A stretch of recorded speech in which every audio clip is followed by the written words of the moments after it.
The letter was typed, not handwritten. That's what I noticed first.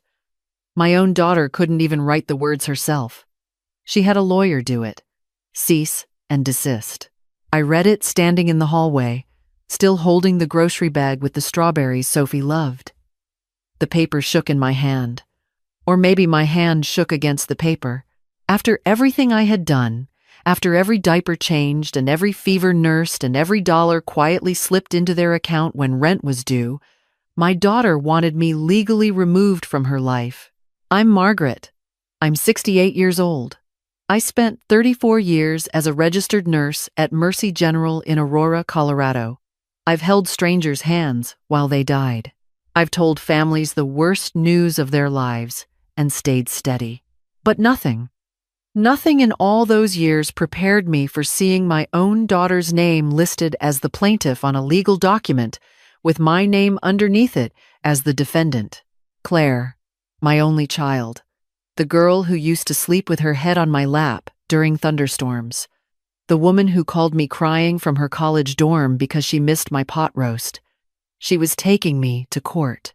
The complaint said I had created a pattern of intrusive and psychologically harmful behavior toward the minor child. The minor child. That's what they called Sophie, my granddaughter. 7 years old, missing her 2 front teeth, afraid of dragonflies but not spiders.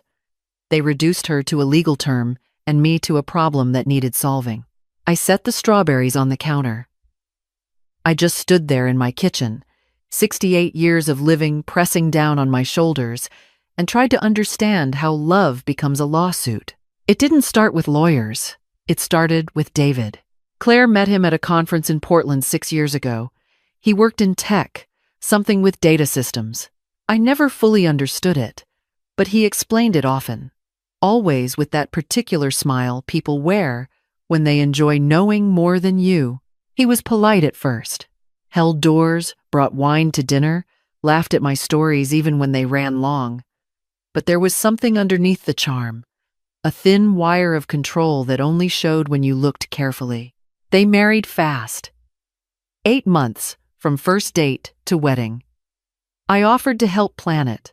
David said they preferred a minimalist ceremony. 18 guests, a rooftop in Denver, no dancing. I wore the dress Claire picked for me and smiled in every photograph. When Sophie was born, something in me came alive again. After my husband Frank passed from a stroke 5 years earlier, the house had gone quiet in a way that felt permanent. But Sophie? She filled every corner. I kept her 3 days a week while Claire went back to work. I sang her the same songs I sang Claire. I walked her around the block in the stroller, pointing out birds and clouds and the neighbor's orange cat. I made her laugh by pretending to sneeze. Those were the best days I'd had in years. Then David got laid off. He was home all the time now, working on his laptop, taking calls in the bedroom, pacing the kitchen like a man measuring a cage. He didn't want help with Sophie anymore. He told Claire he could handle it. She told me gently. David wants to spend more time with her, just for now. Just for now lasted 5 months. When I came back, things were different. Sophie was quieter. She sat on the couch with a tablet, headphones in, eyes glazed.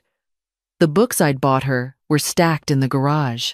The garden we'd started together, little tomato plants and yogurt cups, had dried up on the back porch. Nobody had watered them. I said nothing. I watered the plants. I brought fresh books. I cooked dinner and left it on the stove. I thought I was being helpful. David thought I was being something else entirely. The first time he said it, we were in the kitchen. Claire was upstairs putting Sophie to bed. He leaned against the counter, arms crossed, voice low.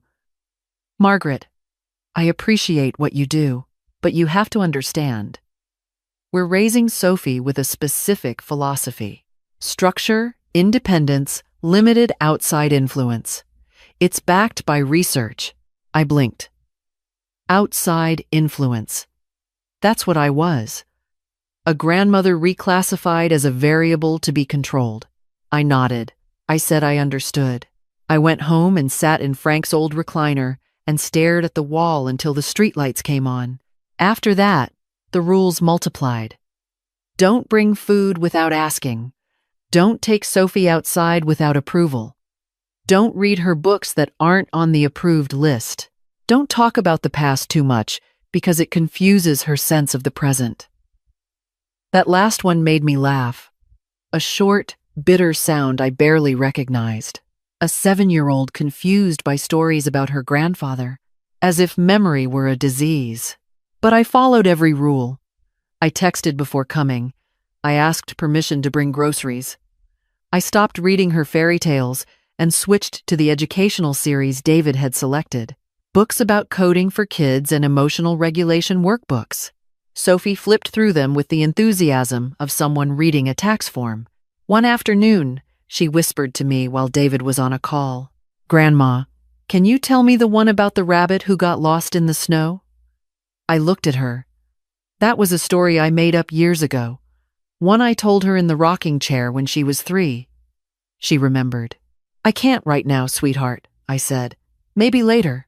Later never came because David walked in and reminded me that unstructured storytelling can create dependency on fantasy-based coping mechanisms. He said it like he was reading from a manual. Maybe he was. I started visiting less. Not because I wanted to, but because every visit felt like walking through a minefield in slippers. One wrong word, one unscheduled hug, and I'd see David's jaw tighten and Claire's eyes drop to the floor. She never defended me. She never disagreed with him either. She just disappeared into whatever role he needed her to play that day. I missed her. Not just as a daughter, but as the person she used to be. The girl who sang off-key in the car and argued with me about whether cats were better than dogs. She had become someone careful, measured, someone who asked permission before laughing. Then came the Thanksgiving incident. I brought a pie. Pecan. Sophie's favorite. I had called ahead. Claire said, "Sure, come at 4. When I arrived, David met me at the door. He didn't step aside. "We've decided to keep Thanksgiving small this year," he said. "Family only." I stood on their porch with a warm pie in my hands and the November wind cutting through my coat. Family only. I opened my mouth. Nothing came out. I nodded, turned around, and drove home. I ate leftover soup that night, alone, at a table set for 1. The pie sat on the passenger seat of my car until the next morning when I brought it to the nurses at the clinic down the street. They didn't ask why my eyes were red. Christmas was worse. Claire texted me a photo of Sophie opening presents. I wasn't there. No one had invited me. Sophie was wearing the scarf I'd knitted her, the green one with the little stars. I zoomed in on her face and looked for sadness. I couldn't tell. Children smile in photos because someone tells them to. In January, I found out through Sophie's school that she had been struggling. A teacher I knew from volunteering mentioned that Sophie seemed withdrawn, wasn't playing with other kids at recess, and had started drawing the same picture over and over. A house with a tall fence and a small figure standing outside it. That was me. I knew it before the teacher said anything. The figure had glasses and gray hair and was holding something round. A pie, probably. I drove to Claire's house without calling. I know. I broke the rule. But some rules deserve to be broken when a child is hurting. David opened the door. His face went flat, the way it did when something disrupted his schedule. "You can't just show up, Margaret. I need to talk to Claire about Sophie." "Sophie's fine." "She's not fine. Her teacher says she's withdrawing." His eyes narrowed. "You went to the school? You talked to her teacher about our daughter?" "She's my granddaughter, and she's our child." Claire appeared behind him. "What's going on?" I told her what the teacher said. Claire's face tightened. She looked at David. He looked at her. Some silent negotiation happened between their eyes, and whatever Claire was about to say was swallowed before it formed. "We'll handle it," she said. Please don't go to the school again. I left. I sat in my car for 20 minutes. Then, I drove to the school and signed up for the weekly reading volunteer program. It was a public building. I had every right to be there. And if Sophie happened to see me in the hallway, happened to know that someone who loved her was nearby, then at least she had that. David found out within 2 weeks. That's when the cease and desist arrived. Then, 3 weeks later, the lawsuit. They weren't just asking for distance. They were demanding reimbursement of financial contributions they deemed unauthorized. The down payment I helped with when they bought the house, the emergency loan when David's startup failed, the medical bills I covered when Sophie had pneumonia and their insurance lapsed because David had switched jobs again. All of it reframed as manipulation, financial coercion designed to maintain control over the family unit. Their lawyers' words, not mine, but David's ideas, definitely his. I hired an attorney, a woman named Joan Whitaker with a firm handshake and reading glasses she wore like a crown. She looked at the documents and then looked at me. "Tell me everything," she said. So I did. 3 hours. Every check I'd written, every night I'd stayed up, every time I'd bitten my tongue. She took notes without interrupting. When I finished, she set her pen down. "They're going to paint you as overbearing," she said. "As someone who uses generosity as leverage." I used generosity because I'm a grandmother who loves her family. I know. But we need the court to know it too. The weeks before the hearing were the loneliest of my life. I stopped driving past Claire's house. I stopped checking my phone every 10 minutes. I watered my plants. I cooked meals I barely ate. Ruth, my neighbor, brought me casseroles and didn't ask questions. She'd lost her own son to distance years ago, different circumstances, same ache. She knew the vocabulary of this grief. Then a letter appeared in my mailbox. No stamp, no return address, just my name in wobbly purple crayon. "Dear Grandma, Daddy says I'm not supposed to talk to you, but I don't think that's fair. I miss the rabbit story. I miss your house. I miss the way you smell like cinnamon. Mommy cries sometimes when Daddy's not home. I don't think she wants you to be gone. I think she's just scared. I love you, Sophie. P.S. I still have the scarf. I held that letter like it was keeping me alive. Because it was. I wrote her back on the same kind of paper, a sheet torn from a dollar store notebook. My darling girl, you are the bravest person I know. I miss you every single day. Never stop being kind. Never stop asking questions. And know that no matter what anyone says, my door is always open for you. Always. I walked it over before sunrise and tucked it under the loose brick by their side gate. Our spot. She'd shown it to me years ago, called it her secret mailbox. I hadn't used it since she was 4. 2 days later, another letter appeared under the brick. Just 3 words and a drawing of a heart. I got it. The courtroom was smaller than I expected. It smelled like floor polish and stale coffee, the kind of room where people's lives get reshaped by strangers in robes. David sat at the other table, looking like he was attending a board meeting. Pressed shirt, leather folder, confident posture. Claire sat beside him, smaller somehow, her hands folded tight in her lap.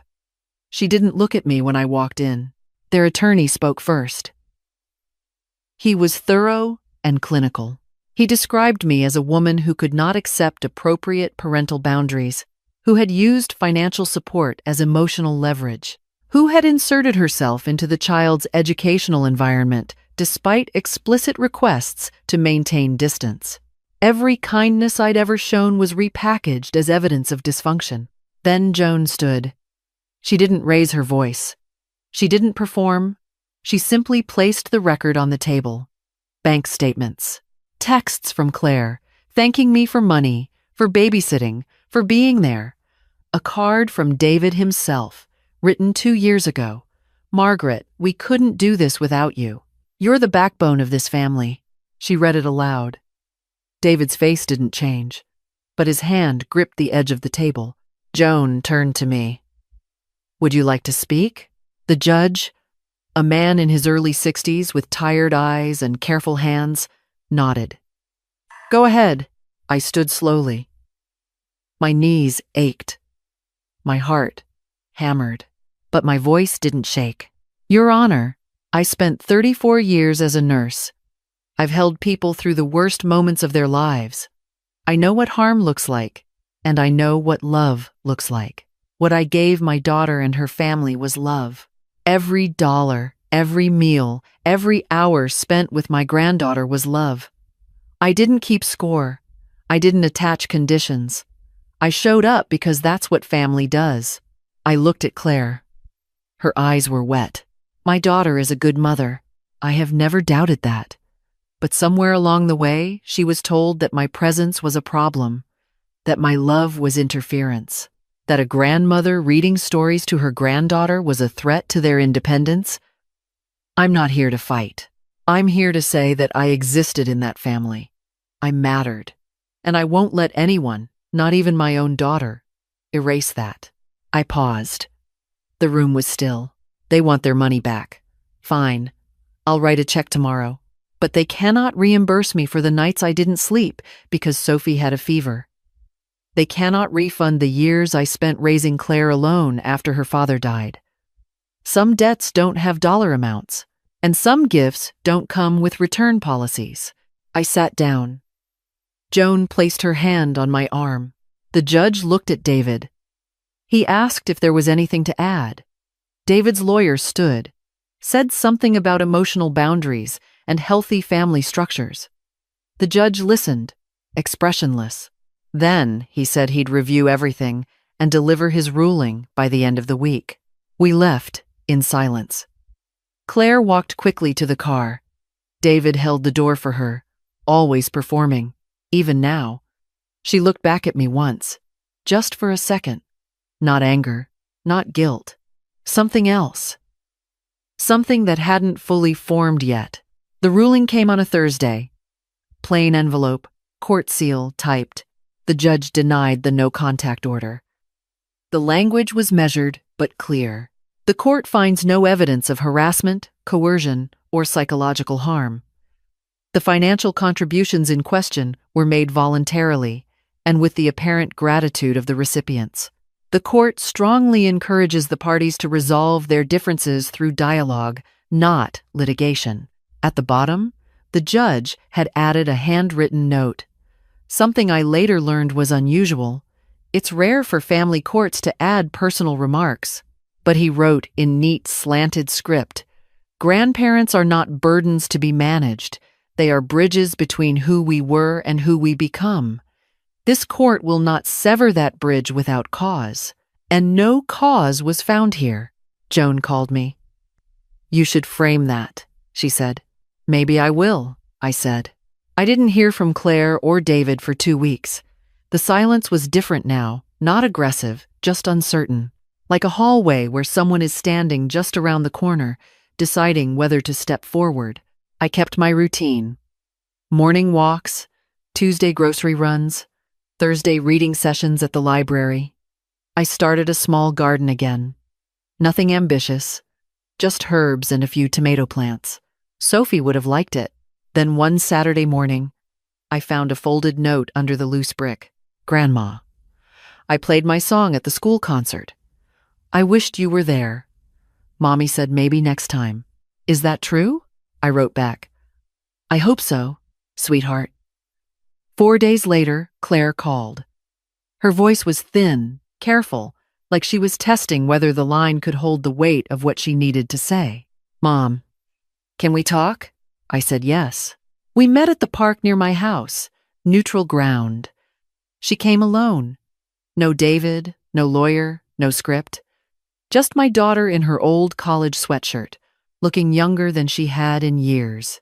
She sat beside me on the bench. The afternoon was cool. Kids were playing on the swings. She watched them for a long time before speaking. I didn't want it to go this far, she said. I waited. David, he convinced me that boundaries were the answer, that your involvement was the reason I felt overwhelmed, that if we could just create enough distance, things would get better. Did they? She shook her head. Sophie stopped sleeping through the night. She asks about you every day. She draws pictures of your house and hides them under her mattress so David won't find them. My throat tightened, but I kept still. And me, Claire continued, her voice cracking. I lost my mother. Not because you did anything wrong, but because I was too afraid to stand up and say so. David has a way of making everything sound logical. Like, feelings are problems to be solved. And I just went along with it because it was easier than fighting. She looked at me finally. Her eyes were red and raw and honest. I'm sorry, Mom. I'm so sorry. I didn't say it's okay, because it wasn't. Not yet. Instead, I said, I'm still here, Claire. I never left. She broke then. Not loudly, not dramatically. Just a slow crumble, like a wall finally giving way to the weight it was never meant to carry alone. She leaned into me and I held her the way I had when she was small, when the world was just thunder and I was the only roof she needed. We stayed like that for a long time. She told me she and David had been arguing since the trial, that he wanted to appeal, that she had refused, that something in the courtroom had cracked whatever spell she'd been under. Hearing me speak, hearing my voice say the words he'd spent years teaching her to ignore, it woke something up. She said she wasn't sure what would happen with David, but she was sure about one thing. Sophie needs her grandmother, and I need my mother. I squeezed her hand. Then, we start there. 2 weeks later, I went to Sophie's spring concert at the school. Claire saved me a seat, 3rd row, center. When Sophie walked on stage with her recorder, she scanned the audience. Her eyes landed on me and her whole face changed. Not just a smile, a recognition, a relief, like someone who had been holding their breath finally remembered how to exhale. She played her little song, slightly off-key, absolutely perfect. After the show, she ran to me, arms wide, and crashed into me with the full force of a 7-year-old who had been missing someone for too long. I held her tight. She smelled like grape juice and chalk and childhood. "Grandma," she said into my shoulder. "You came." "I came, baby. I'll always come." Claire stood nearby, watching. She wasn't guarded anymore. She wasn't performing. She was just a woman who had come very close to losing something irreplaceable and was only now understanding how close. David wasn't there. Claire didn't explain and I didn't ask. Some answers come in their own time. That evening, back at home, I cut a slice of banana bread I'd baked that morning. I sat on the porch in Frank's old chair, the one I'd dragged outside years ago because he loved watching the sunset from it. The sky was turning gold and pink. A robin landed on the fence and tilted its head at me like it had something to say but thought better of it. I thought about everything. The lawsuit, the silence, the letters under the brick, Sophie's face in the audience, Claire's voice cracking on the phone, the judge's handwritten words. None of it was what I'd planned. None of it was what I deserved. But all of it was real. And real is the only thing worth holding on to. If you've listened this far, thank you. Not everyone has the patience for a story this long, and not everyone wants to hear what it's like on this side of the door. The side where you're standing with strawberries and no one lets you in. But I want you to know something. If you're a grandparent who's been pushed out, silenced, erased from the lives you helped build, you are not the problem. Love is not a crime. Showing up is not harassment. And the people who matter, the small ones with purple crayons and secret mailboxes, they remember. They always remember. So don't stop loving. Don't stop showing up. Even if you have to do it quietly, even if it's just a letter under a brick, keep going. Because sometimes the only thing standing between a child and loneliness is a grandmother who refuses to disappear. And that, if nothing else, is worth every fight.